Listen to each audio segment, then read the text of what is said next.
500-ও অধিক এই প্রাণবাহী জাহাজের কর্মীদেরকে অবিলম্বে মুক্তি দিতে হবে। মুসলিম জাতি শহীদ হতে জানে, পরাজয় বরণ করতে জানে না। সংগ্রামী ভাই এবং বন্ধুগণ, এই জায়গায় দাঁড়িয়ে ফিলিস্তিনের জনগণের উপর নিষ্ঠুর হত্যাযজ্ঞ চালানো হচ্ছে, এর প্রতিবাদে আমরা ইতিপূর্বেও বহুবার বক্তব্য রেখেছি।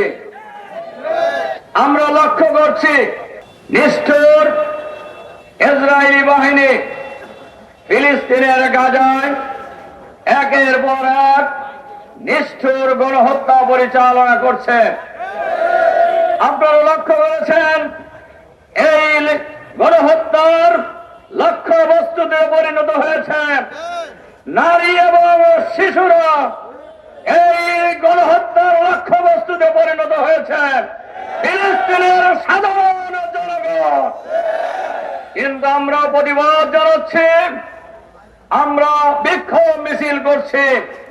সারা দুনিয়া এই হত্যাকাণ্ডের বিরুদ্ধে, এই গণহত্যার বিরুদ্ধে, এই নারী নির্যাতনের বিরুদ্ধে, এই শিশু হত্যাকারীদের বিরুদ্ধে ফুঁসে উঠেছে।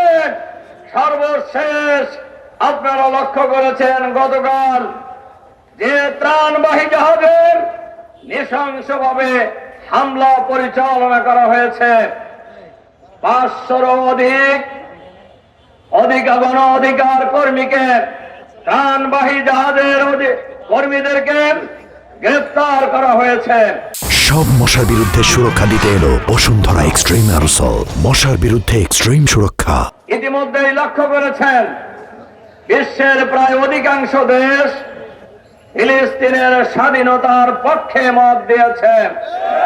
ফিলিস্তিন গাজাকে আলাদা রাষ্ট্র হিসাবে স্বীকৃতি দিয়েছে।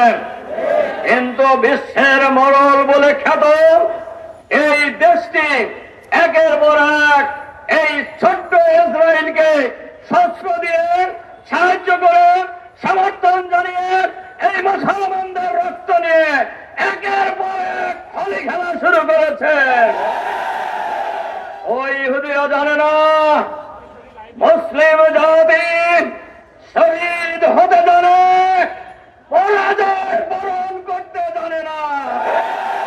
আমরা বিশ্বাস করি শহীদের রক্তের বিনিময়ে ফিলিস্তিন স্বাধীন হবে। আমরা জাতিসংঘ সহ এই সকল দেশবাসীকে আহ্বান জানাতে চাই, অবিলম্বে ইসরায়েলের হাতকে গুটিয়ে নিতে বাধ্য করুন। অবিলম্বে ফিলিস্তিন এবং গাজায় যে দখল করা হয়েছে এই দখল মুক্ত করতে হবে। 500-ও অধিক এই প্রাণবাহী জাহাজের কর্মীদেরকে অবিলম্বে মুক্তি দিতে হবে, নইলে বাংলাদেশ সহ আপনারা লক্ষ্য করেছেন আজকে বাংলাদেশ সরকারের পক্ষ থেকেও ইসরায়েলের এই গণহত্যার নিন্দা জানানো হয়েছে, তাদেরকে মুক্তি দেওয়ার দাবি জানানো হয়েছে। আমরা সাথে সাথে আরো এই কথা ঘোষণা করতে চাই, যতদিন ফিলিস্তিন স্বাধীন না হবে ততদিন মুসলমানদের লড়াই অব্যাহত থাকবে ইনশাআল্লাহ। গণশক্তি, গণপরাশক্তি এই স্বাধীনতা আন্দোলনকে নস্যাৎ করতে পারবে না ইনশাআল্লাহ। এজন্য আমরা আহ্বান জানাই, অবিলম্বে গণহত্যা বন্ধ করুন, নারী শিশু হত্যা বন্ধ করুন।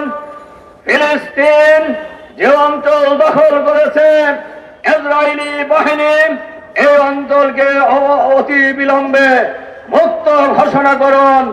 আর ইসরায়েলের সন্ত্রাসী গণহত্যাকারীদের এই নেতানিয়াহুকে ইতিমধ্যেই যুদ্ধ অপরাধী ঘোষণা করা হয়েছে। অবিলম্বে নেতানিয়াহুকে গ্রেফতার করতে হবে। ফিলিস্তিন যতদিন মুক্ত না হয়, যতদিন স্বাধীন না হয়, আমরা ততদিন তাদের পাশে থাকবো, আমাদের লড়াই অব্যাহত থাকবে।